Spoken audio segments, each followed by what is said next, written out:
Hello everyone, this is C S Vikram Sirohi and welcome to affordable classes. और हम अपना chapter कर रहे थे कंपनी लॉ में। कंपनी लॉ के अंदर हमारा चैप्टर चल रहा था memorandum memorandum and article of association. Memorandum and article of association हमारा चैप्टर हम कर रहे थे, जिसमें हमने अपनी लास्ट क्लासेस में मेमोरेंडम के बारे में बात की थी कि मेमोरेंडम होता क्या है, मेमोरेंडम है क्या। हमने बात की थी कि भाई हम मेमोरेंडम के अंदर कौन कौन से क्लॉजेज होते हैं, मेमोरेंडम के क्लॉजेज की बात की थी। हमने लास्ट क्लास में हर एक क्लॉज को अलग से पढ़ा था। फिर उसके बाद हमने बात की थी कि अगर कंपनी को अपने नाम को चेंज करना है तो क्या करना पड़ेगा, और हमने फिर स्टार्ट किया था change in the registered office, जिसमें हम ऑलरेडी 4 केसेस हैं। अगर एक कंपनी अपना रजिस्टर्ड ऑफिस चेंज कर रही है तो उसके 4 केसेस हो सकते हैं। हमने 3 केसेस डिस्कस कर लिए थे। अगर company with in the city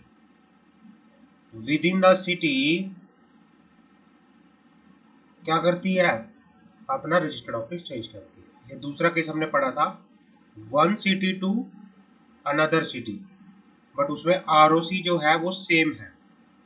ROC क्या है, सेम है। तीसरा केस पढ़ा था one ROC to another ROC, जबकि स्टेट क्या है, सेम है। हमने अपनी लास्ट क्लास के अंदर ये वाला टॉपिक कर लिया था। तो आज हमारा जो 4th टॉपिक है change in the registered office के अंदर, जो हमारा टॉपिक रहेगा, टॉपिक का नाम है change of registered office from one state to another state. तो आज की क्लास में हमारा जो टॉपिक रहेगा, टॉपिक का नाम है change in the registered office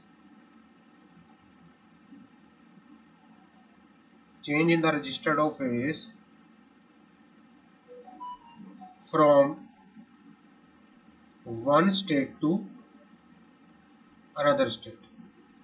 इसका जो प्रोसीजर है, जो हमने one ROC to another ROC वाला पढ़ा था, ऑलमोस्ट उसी जैसा इसका सारा प्रोसीजर है। एक दो एक्स्ट्रा कंप्लाइंसेस है जो हम बात करेंगे इसके अंदर, अदरवाइज क्या है, सारे का सारा सेम है। अब बात कर लेते हैं स्टेप क्या होगा। पूरा पहली चीज क्या होगी, स्टेप वाइज बात करेंगे। पहला पॉइंट जो आएगा, पहला स्टेप जो आएगा, नोटिस ऑफ बोर्ड मीटिंग। अगर कंपनी अपना रजिस्टर्ड ऑफिस एक स्टेट से दूसरे स्टेट में चेंज करना चाहती है तो पहले उसको अप्रूवल के लिए बोर्ड मीटिंग बुलानी पड़ेगी। तो बोर्ड मीटिंग बुलाने के लिए क्या दिया जाता है, नोटिस दिया जाता है। अब नोटिस कब दिया जाएगा, सेंड किया जाएगा notice of board meeting at least 7 days before the date of the board meeting. और उसमें कौन कौन से मैटर जो है, किन किन मैटर के लिए बोर्ड मीटिंग को बुलाया जाएगा। पहला मैटर होगा shifting of registered office from one state to another state. दूसरा, approval of notice for calling of EGM. EGM का कॉल करने के लिए approval of notice for calling extraordinary general meeting for passing special resolution for altering the memorandum. भाई EGM को notice को approve करने के लिए डायरेक्टर्स या कंपनी सेक्रेटरी को ऑथोराइज करने के लिए टू साइन द डॉक्यूमेंट। और 4th पॉइंट है engagement of company secretary to represent the company before the RD. मतलब ये कहना चाह रहा है कि भाई किसी कंपनी सेक्रेटरी को एंगेज करने के लिए, कोई कंपनी सेक्रेटरी इन प्रैक्टिस जो क्या करे, जो कंपनी के बिहाफ पे आरडी में प्रेजेंट हो। In case of listed company, at least 7 days before the board meeting, public notice of the board meeting in the newspaper। अगर आपकी कंपनी जो है वो क्या है, लिस्टेड कंपनी है, तो आप क्या करोगे, साथ ही साथ जो नोटिस है 7 दिन पहले, मीटिंग के 7 दिन पहले आप नोटिस को पब्लिश करोगे न्यूज़पेपर के अंदर, और उसकी साइमल्टेनियसली क्या करोगे, सेंड करोगे copy of the said publication to the stock exchange. तो हमारा पॉइंट नंबर पहला क्या है, हम बोर्ड मीटिंग बुलाने के लिए नोटिस भेजेंगे और नोटिस के अंदर किन किन मुद्दों के बारे में बात होगी, जो बोर्ड मीटिंग होगी वो किन किन चीज़ों को लेके होगी। ये कुछ चीज़ें हैं, कुछ मुद्दे हैं, उनको लेके हमारी बोर्ड मीटिंग होके यहाँ पर चलेगी, उनको लेके हमारी बोर्ड मीटिंग जो है होके यहाँ पर चलेगी, बोर्ड मीटिंग हमारी होके यहाँ पर चलेगी।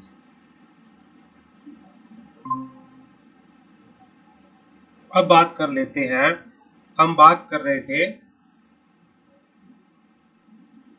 हमने अपनी लास्ट क्लास में बात की थी कि भाई एक company memorandum and article of association के अंदर हमने बात की थी अपनी लास्ट क्लास में, भाई एक कंपनी अपना रजिस्टर्ड ऑफिस कैसे कैसे चेंज कर सकती है, जिसमें हमने पिछली क्लास में 3 मुद्दों के बारे में बात करी थी कि अगर एक कंपनी को with in the city registered office change करना है, केस 1 था ये हमारा। केस 2 हमारा क्या था, वन आरओसी से अनदर आरओसी, अगर कंपनी को एक आरओसी से सॉरी एक सिटी से दूसरी सिटी में क्या करना था, चेंज करना था। और तीसरा केस हमारा था one ROC to another ROC. और जो आज का चौथा केस हमारा था, चौथा केस जो हमने स्टार्ट किया है, उस चौथे केस का नाम है अगर कंपनी अपना रजिस्टर्ड ऑफिस चेंज कर रही है from one state to another state. अगर कंपनी मान लो दिल्ली से गुरुग्राम अपना क्या कर रही है, रजिस्टर्ड ऑफिस चेंज कर रही है, दिल्ली से हरियाणा चेंज कर रही है, तो यहाँ पे कौन सा केस आएगा, यहाँ पे आएगा change in the registered office from one state to another state. तो पहला पॉइंट क्या होगा, पहला पॉइंट होगा कि पहले हमें बोर्ड मीटिंग के लिए नोटिस देना पड़ेगा। अगर कोई कंपनी अपना रजिस्टर्ड ऑफिस चेंज करना चाहती है तो पहले वो क्या करेगी, बोर्ड मीटिंग करवाने के लिए नोटिस इशू करेगी डायरेक्टर्स को। नोटिस कितने दिन पहले दिया जाएगा, 7 दिन पहले। और किन किन चीजों को लेके बोर्ड मीटिंग होगी, पहला पॉइंट है shifting of registered office from one state to another state. दूसरा है approval for calling the notice of extraordinary general meeting. भाई आप ईजीएम कॉल करने के लिए जो नोटिस सेंड करोगे उसकी अप्रूवल के लिए भी आपको बोर्ड मीटिंग में उसकी अप्रूवल करनी पड़ेगी। तीसरा, किसी डायरेक्टर एंड कंपनी सेक्रेटरी को अथोराइज करने के लिए कि वो डॉक्यूमेंट जो है, जो हम आरडी को एप्लीकेशन लगाएंगे, जो दूसरे डॉक्यूमेंट होंगे उसमें क्या करें, एप्लीकेशन को साइन करने के लिए। और चौथा पॉइंट है engagement of company secretary to represent the company before the RD. तो इन 4 मैटर्स के लिए, इन 4 मैटर्स को डिस्कस करने के लिए आप क्या करोगे, बोर्ड मीटिंग बुलाओगे। तो बोर्ड मीटिंग बुलाने के लिए पहले क्या करना पड़ेगा, नोटिस भेजना पड़ेगा बोर्ड मीटिंग का।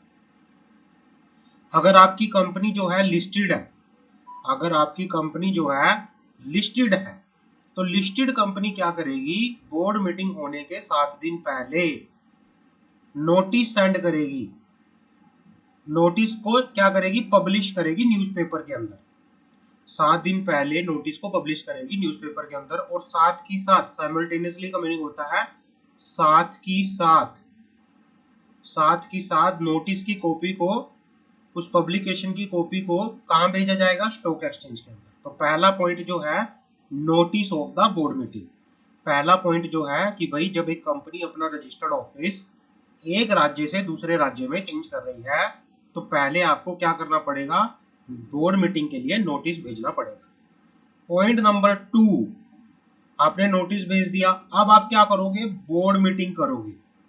Board meeting, holding of board meeting, अब होगी board meeting. Board meeting hold करोगे, बोर्ड मीटिंग होल्ड की जाएगी। और उसके अंदर अप्रूवल किस चीज के रिगार्डिंग होगी, बोर्ड जो है अप्रूव करेगा, पहला resolution shifting of registered office from one state to another state. तो पहला रेजोल्यूशन किसके रिगार्डिंग पास होगा, बोर्ड मीटिंग के अंदर shifting of registered office from one state to another state.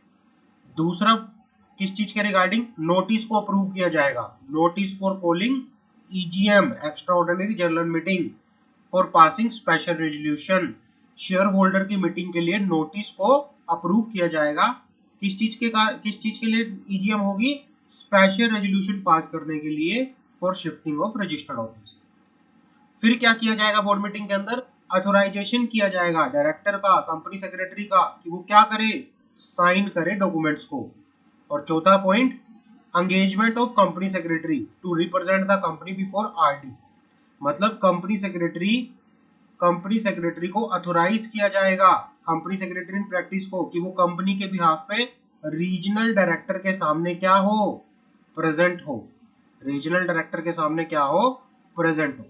पहला पॉइंट हमने पढ़ लिया कि भाई अगर कंपनी रजिस्टर्ड ऑफिस चेंज कर रही है एक राज्य से दूसरे राज्य में, पहला पॉइंट हमने पढ़ लिया कि भाई नोटिस ऑफ बोर्ड मीटिंग भेजा जाएगा, फिर बोर्ड मीटिंग करवाई जाएगी, बोर्ड मीटिंग करवाई जाने के बाद क्या करवाया जाएगा, आगे बढ़ते हैं, intimation to the stock exchange, intimation to the stock exchange.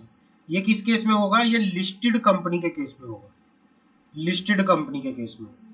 अगर आपकी कंपनी क्या है, लिस्टेड है, तो आप क्या करोगे, स्टॉक एक्सचेंज को भी बता के चलोगे, इंटीमेट करोगे to the stock exchange about passing of resolution in the board meeting at the earliest within 24 hours of the occurrence of such event or information, and in case of delay the disclosure should be made along with the explanation for the such delay।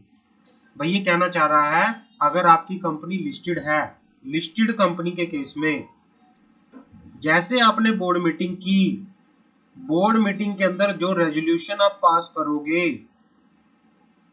Resolution, उस resolution की copy, उस resolution के regarding आप inform करोगे किसको, to the stock exchange, आप inform करोगे to the stock exchange, कितने टाइम पीरियड के अंदर अंदर, विद इन 24 आवर्स, 24 घंटे के अंदर अंदर आप स्टॉक एक्सचेंज को इंटीमेट करके चलोगे। अगर आप 24 घंटे के अंदर इंटीमेट नहीं कर पाए, फिर आप प्रॉपरली डिस्क्लोजर के साथ एक प्रॉपर एक्सप्लेनेशन, आपकी आवाज नहीं आ रही है, एक प्रॉपर एक्सप्लेनेशन भी,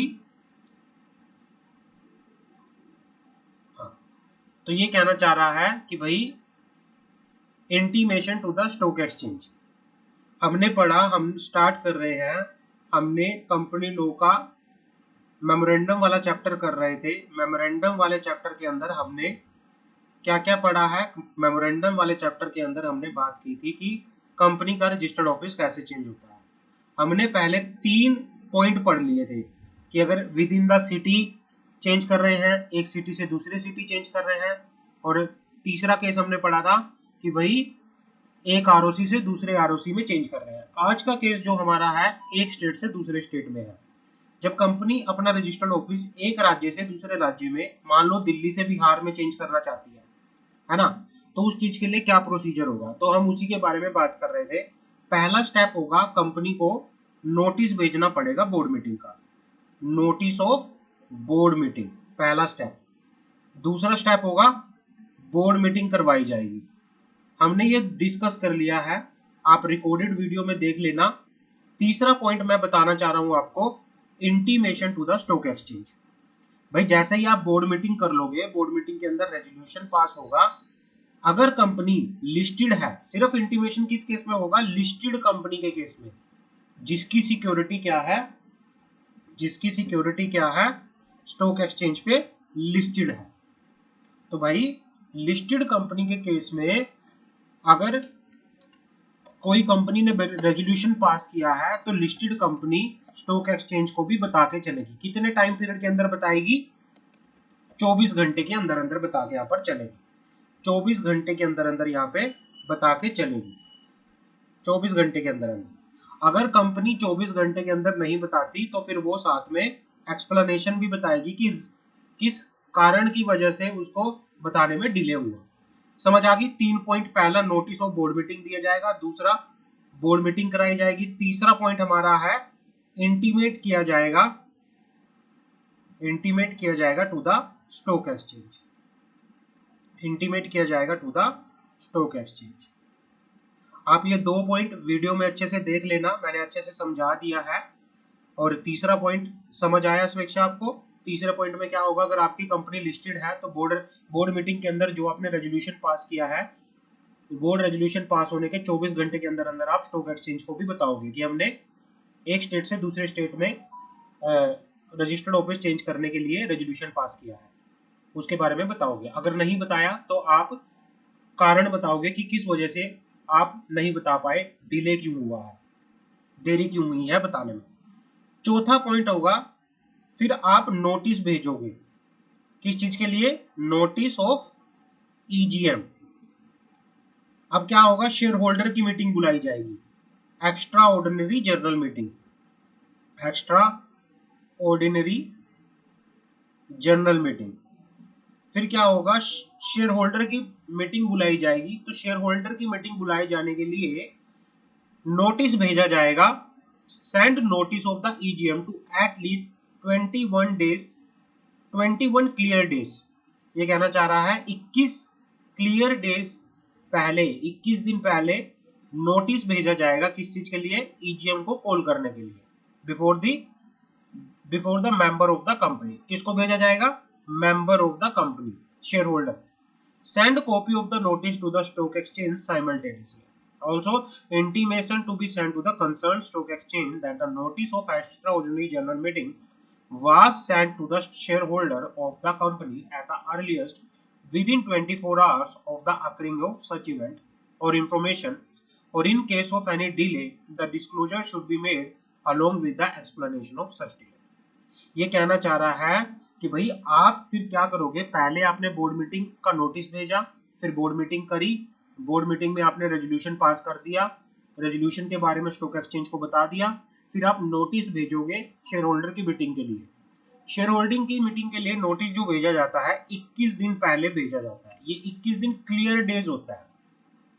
अब क्लियर डेज इसको क्या क्यों बोला जाता है, क्लियर डेज इसको बोला जाता है क्योंकि इसमें the day of meeting and the day of sending notice count नहीं होता। 21 दिन के अंदर जिस दिन आप नोटिस भेजते हो और जिस दिन मीटिंग होती है वो डेज काउंट नहीं होते, और 2 दिन जो टाइम लगता है कुरियर जाने में वो भी काउंट नहीं होता। तो टोटल पीरियड अगर मैं बात करूं ये होता है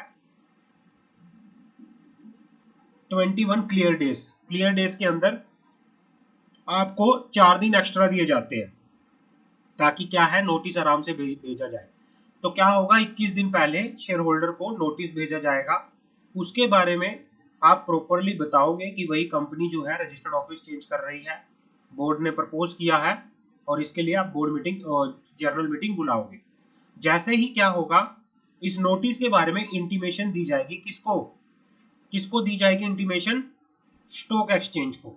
और स्टॉक एक्सचेंज को कितने टाइम पीरियड के अंदर बताया जाएगा, 24 घंटे के अंदर अंदर बताया जाएगा। नोटिस के बारे में अगर कंपनी लिस्टेड है तो स्टॉक एक्सचेंज को भी बताया जाएगा कि भाई हमने नोटिस भेज दिया है शेयर होल्डर को। अगर आप नहीं बता पाते तो आप एक्सप्लेनेशन भी दोगे कि आप क्यों नहीं बता पाए। Point number 5, advertisement of notice of EGM. समझ आ रहा है स्वेच्छा? Yes sir. हाँ, अब क्या है, advertisement of notice of EGM. अब क्या होगा, जो आपने नोटिस ऑफ ईजीएम भेजा है आप इसकी एडवर्टीजमेंट भी करवाओगे। एडवर्टीजमेंट किसमें करवाओगे, publish the notice of EGM in the newspaper and send the copy of such publication to the stock exchange. जो नोटिस होगा ईजीएम का उसको आप पब्लिश भी करवाओगे, किसमें, न्यूज़पेपर के अंदर, पब्लिश भी करवाओगे न्यूज़पेपर के अंदर, और इसकी कॉपी जो है किसको भेजोगे, स्टॉक एक्सचेंज को भेजोगे। आगे बढ़ते हैं, इसकी कॉपी जो है स्टॉक एक्सचेंज को भेजोगे। आगे बात करते हैं,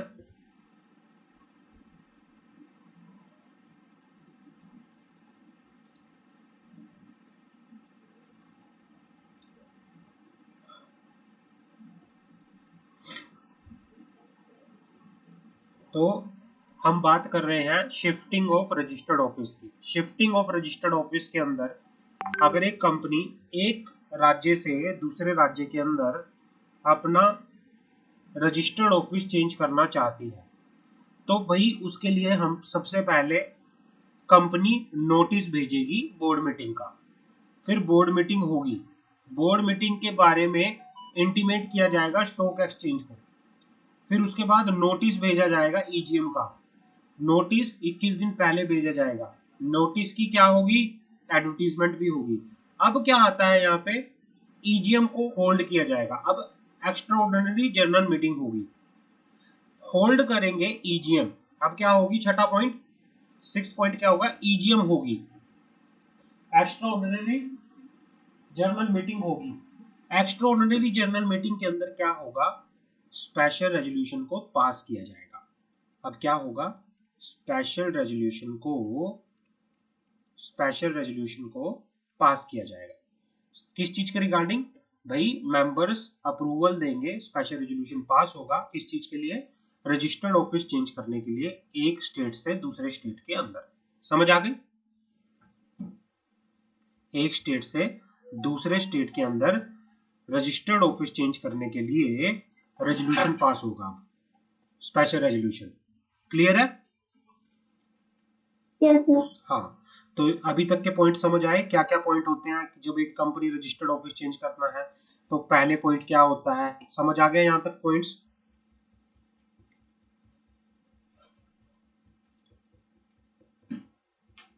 yes sir.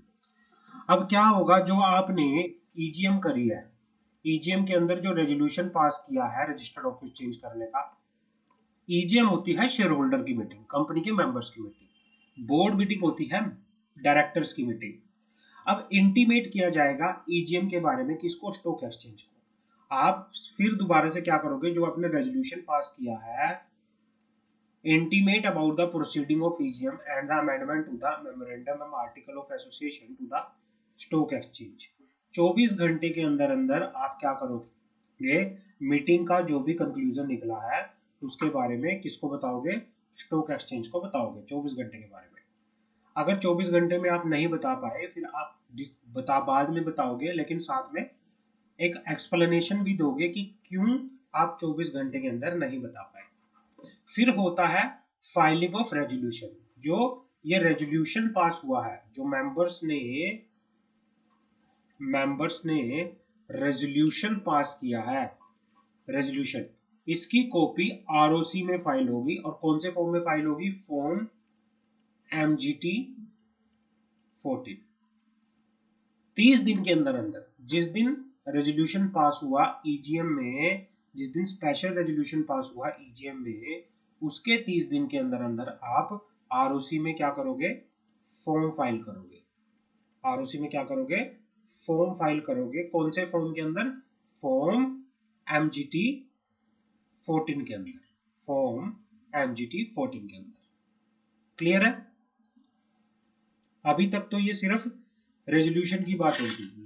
Change of registered office जो होता है, एक राज्य से अगर आप दूसरे राज्य के अंदर, एक स्टेट से दूसरे स्टेट के अंदर रजिस्टर्ड ऑफिस चेंज करते हो, तो ये एक काफी लेंथी प्रोसेस होती है। इसमें काफी अप्रूवल्स लेनी पड़ती हैं, तो इसमें काफी टाइम लगता है, कम से कम 2-2 महीने लग जाते हैं, 2-2 महीने लग जाते हैं रजिस्टर्ड ऑफिस चेंज होने में। तो ये काफी लेंथी प्रोसीजर है एक कंपनी का। अगर आप एक राज्य से दूसरे राज्य में रजिस्टर्ड ऑफिस चेंज करवाते हो, तो ये काफी लंबा प्रोसेस होता है। पहले आपको बोर्ड मीटिंग करानी पड़ती है, फिर आपको जनरल मीटिंग में रेजोल्यूशन पास करवाना पड़ता है, फिर जाके आप जब रेजोल्यूशन सारे पास हो जाते हैं, फिर लगती है एप्लीकेशन। एप्लीकेशन लगती है किसको, RD को, रीजनल डायरेक्टर को। रीजनल डायरेक्टर को एप्लीकेशन लगती है। और जो ये एप्लीकेशन आप लगाओगे, ये कौन से फॉर्म में लगती है, prepare the application for shifting of registered office to be file to RD। आप क्या करोगे, एप्लीकेशन प्रिपेयर करोगे और उसके लिए आप RD को एप्लीकेशन लगाओगे। File a copy of application along with annexion to the ROC in form INC 23। INC 23 के अंदर ये एप्लीकेशन फाइल होती है, और इसके साथ क्या क्या डॉक्यूमेंट जाएंगे, क्या क्या अटैचमेंट जाएंगे, वो हम बात कर लेते हैं। एप्लीकेशन किसको लगेगी, रजिस्टर्ड ऑफिस चेंज करने की एप्लीकेशन किसको लगेगी। अगर आप एक राज्य से दूसरे राज्य में अपना रजिस्टर्ड ऑफिस चेंज करना चाहते हो, तो एप्लीकेशन किसको लगेगी, एप्लीकेशन टू रीजनल डायरेक्टर। समझ आई? एप्लीकेशन रीजनल डायरेक्टर को लगेगी। कौन से फॉर्म में, INC 23 फॉर्म में, INC 23 के अंदर। इसके साथ कुछ अटैचमेंट भी लगती हैं। अब वो अटैचमेंट क्या क्या लगेंगी वो बात कर लेते हैं। अटैचमेंट क्या क्या लगेंगी वो बात कर लेते हैं। अटैचमेंट, अब अटैचमेंट की बात कर लेते हैं, क्या क्या अटैचमेंट लगेगी। आपके INC 23 फॉर्म के अंदर अगर अटैचमेंट की बात करूं तो ये काफी सारे डॉक्यूमेंट लगते हैं। पहला डॉक्यूमेंट लगेगा copy of memorandum and article of association. पहला आपका लगेगा copy of memorandum and article of association, पहला डॉक्यूमेंट। दूसरा डॉक्यूमेंट कौन सा लगेगा, जो आपने रेजोल्यूशन पास किया है EGM के अंदर, जो स्पेशल रेजोल्यूशन पास किया था एक स्टेट से दूसरे स्टेट में रजिस्टर्ड ऑफिस चेंज करने के लिए, तो उसकी भी कॉपी लग के यहाँ पर चलेगी, उसकी भी कॉपी लग के यहाँ पर चलेगी। साथ ही साथ जो आपने नोटिस भेजा था EGM को बुलाने का, उसकी भी कॉपी लगेगी। पहले 2 पॉइंट समझ आ गए। एप्लीकेशन के साथ कौन कौन से डॉक्यूमेंट, बिल्कुल ध्यान से सुनना इनको। एप्लीकेशन के साथ कौन कौन से डॉक्यूमेंट लगेंगे। एप्लीकेशन किसको लगेगी बताओगे स्वेच्छा, एप्लीकेशन किसको लगेगी। अगर आप रजिस्टर्ड ऑफिस चेंज कर रहे हो एक राज्य से दूसरे राज्य में, RD को लगेगी। Very good. रीजनल डायरेक्टर, हाँ रीजनल डायरेक्टर को लगेगी। और इसके साथ कौन कौन से डॉक्यूमेंट लगेंगे, इसके साथ डॉक्यूमेंट लगेंगे copy of the memorandum and copy of the article of association. जो आपने रेजोल्यूशन पास किया है, स्पेशल रेजोल्यूशन जो पास हुआ है EGM के अंदर, उसकी कॉपी लगेगी। जो आपने EGM को बुलाने के लिए नोटिस भेजा था उसकी कॉपी भी लगेगी। तीसरा पॉइंट जो है, copy of the minutes of the general meeting at which the resolution authorizing such alteration was passed, giving detail the number of vote cast in favor or against। मतलब जो भी मीटिंग होती है, जब हम मीटिंग वाला चैप्टर पढ़ेंगे उसमें आपको पता चलेगा कि मिनट्स क्या होते हैं। मिनट्स क्या होते हैं कि भाई जो भी मीटिंग होती है ना, मीटिंग के बारे में जितना भी डिस्कशन होता है वो सारा एक बुक के अंदर रिकॉर्ड होता है, उसको मिनट्स कहते हैं, मिनट्स बुक कहते हैं। तो उसकी भी क्या लगेगी कॉपी, जिस उस मिनट्स की, उस जर्नल मीटिंग के मिनट्स की कॉपी हम अटैच करेंगे जिसमें आपने रेजोल्यूशन पास किया है रजिस्टर्ड ऑफिस चेंज करने का। आप एफिडेविट लगाओगे, एक एफिडेविट लगाओगे जो आपकी एप्लीकेशन को क्या कर रहा होगा, वेरीफाई कर रहा होगा। एफिडेविट के अंदर क्या लिखा होगा, एफिडेविट में ये लिखा होगा कि जो भी चीजें, जितने भी फैक्ट हमने इस एप्लीकेशन के अंदर बताए हैं वो सारे क्या हैं, फैक्चुअल हैं, कुछ भी इसके अंदर गलत इंफॉर्मेशन नहीं दी हुई। फिर आप लगाओगे इसके अंदर list of creditor, debenture holder entitled to object the application. भाई कंपनी अपने लिस्ट लगाएगी एक कि कंपनी के अंदर क्रेडिटर कितने हैं, डिबेंचर होल्डर कितने हैं, जो क्या कर सकते हैं, ऑब्जेक्ट कर सकते हैं, जिनके पास राइट है कि भाई वो क्या करें, एप्लीकेशन को ऑब्जेक्ट करें। और कौन सी अटैचमेंट लगेगी, affidavit verifying the list of creditor. मतलब एफिडेविट ये दिया जाएगा, इसमें क्या लिखा जाएगा कि जो हमने लिस्ट ऑफ क्रेडिटर लगाई है ये अप टू डेट लिस्ट है, ये सारी की सारी अप टू डेट है, इसमें कुछ भी कोई झूठी इंफॉर्मेशन नहीं लगी हुई। Document relating to the payment of application fees. आप जो आपने एप्लीकेशन फीस को लेके पेमेंट करी है उसका भी आपको क्या करना पड़ेगा, डॉक्यूमेंट लगाना पड़ेगा, प्रूफ लगाना पड़ेगा एप्लीकेशन के साथ। तो एप्लीकेशन के साथ अगर मैं बात करूं कौन कौन से अटैचमेंट लगेगी, पहला तो आप लगाओगे resolution, no copy of memorandum and article of association, resolution की कॉपी लगाओगे, नोटिस ऑफ जर्नल मीटिंग की कॉपी लगाओगे, मिनट्स की कॉपी लगाओगे, एफिडेविट की कॉपी लगाओगे जो वेरीफाई करेगा एप्लीकेशन को, list of creditor, list of debenture holder लगाओगे, एफिडेविट लगाओगे जो वेरीफाई करेगा किसको, लिस्ट ऑफ क्रेडिटर को, पेमेंट का प्रूफ लगाओगे, जो अपने एप्लीकेशन फीस की पेमेंट करी होगी उसका प्रूफ लगाओगे। आगे कौन सा लगाओगे, certified true copy of the board resolution. आप बोर्ड रेजोल्यूशन की कॉपी भी लगाओगे जिसमें क्या होगा, ऑथोराइज करेगा alteration and power of attorney and there the power of attorney and the executed vakalatnama have the case में भी। ये कहना चाह रहा है कि भाई आप बोर्ड रेजोल्यूशन की कॉपी लगाओगे जिसमें क्या किया जाएगा, जिसमें रजिस्टर्ड ऑफिस चेंज करने के लिए रेजोल्यूशन पास किया होगा और जिसमें भाई किसी को ऑथराइजेशन दी होगी डायरेक्टर को, और उसकी भी क्या लगेगी, रेजोल्यूशन की कॉपी लगेगी। अब बात करते हैं, ये बहुत ही इंपॉर्टेंट हमारा जो क्या है प्रोविजन है, shifting of registered office from one state to another state. आराम से आप इसको पढ़ना, आराम से आप इसको देखना। आज की क्लास में हमारा यही टॉपिक रहेगा कि एक राज्य से दूसरे राज्य के अंदर रजिस्टर्ड ऑफिस को कैसे चेंज किया जाता है, क्योंकि ये काफ़ी लेंथी है और इसके लिए एक पूरी क्लास चली जाती है बच्चों को समझाने में। कहीं पे भी कोई डाउट अगर आप लोगों का आता है तो आप जरूर बताएं कि सर यहाँ पे डाउट है, तो सो दैट कि दोबारा से समझाया जा सके, एक एक चीज को समझना कि भाई क्या है। और क्या क्या लगेगा एप्लीकेशन के साथ, एप्लीकेशन के साथ लगेगा लिस्ट ऑफ क्रेडिटर जो डिबेंचर होल्डिंग होगी, drawn up to the latest practicable date preceding the date of filing of the application but not more than 1 month setting for the following detail namely। मतलब जो list of creditors होगी और जो list of debenture holder होगी वो ज्यादा से ज्यादा कितने दिन पुरानी नहीं होनी चाहिए, 1 महीना पुरानी नहीं होनी चाहिए। आप 1 महीना पुरानी लिस्ट ऑफ क्रेडिटर नहीं दे सकते, ज्यादा से ज्यादा वो क्या होगा 1 मंथ, पिछले 1 मंथ की आप दे सकते हो, उससे ज्यादा पुरानी आप लिस्ट ऑफ क्रेडिटर नहीं दे सकते एप्लीकेशन के साथ। अब उस लिस्ट ऑफ क्रेडिटर के अंदर क्या क्या लिखा जाएगा, लिस्ट ऑफ क्रेडिटर के अंदर आएगा name address of creditor, creditor का नाम क्या है, एड्रेस क्या है, डिबेंचर होल्डर का नाम क्या है, डिबेंचर होल्डर का एड्रेस क्या है, वो इसके अंदर आएगा। The nature and respective amount due to them in respect of that claim of the liability। भाई ये कहना चाह रहा है और कितना कितना पैसा उनको देना है, ये भी उसके अंदर एप्लीकेशन के अंदर अटैच होकर यहाँ पर चलेगा। आप लिस्ट ऑफ क्रेडिटर के अंदर आप बता के यहाँ पर चलोगे। समझ आ गई सुरक्षा यहाँ तक?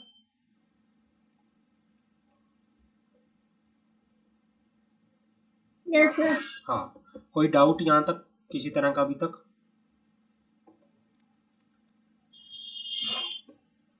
No sir. ओके, अब बात करते हैं आगे और क्या क्या लगेगा एप्लीकेशन के। काफी सारे डॉक्यूमेंट लगते हैं और ये आपको पढ़ने पड़ेंगे, पूरा याद करना